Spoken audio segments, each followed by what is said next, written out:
Hello বন্ধুরা, সবাই কেমন আছো? মহুয়া ঘরকন্যায় তোমাদের সবাইকে স্বাগত। তোমরা সবাই কেমন আছো আর কি করছো?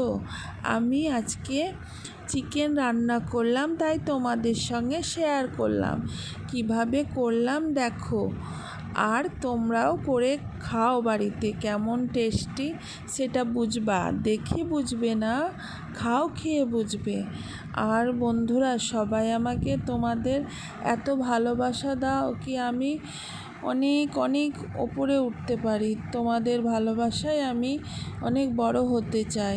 তোমরা আমাকে সাপোর্ট করো প্লিজ, সবাই মিলে সাপোর্ট করো। আর কিভাবে তৈরি করলাম দেখো।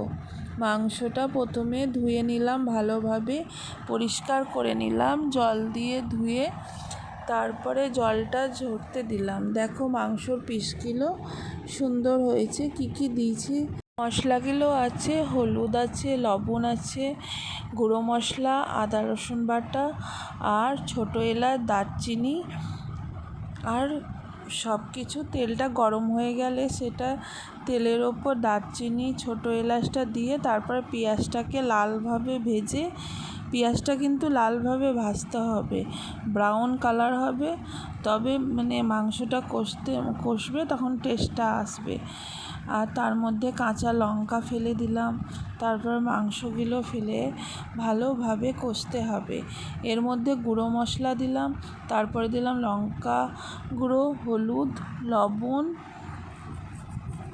সব কিছু দিয়ে ভালোভাবে মশলাটাকে, আদা রসুন পেস্ট, সব, টমেটো, সব কিছু দিয়ে ভালোভাবে কষতে হবে প্রায় আধ ঘন্টা ধরে।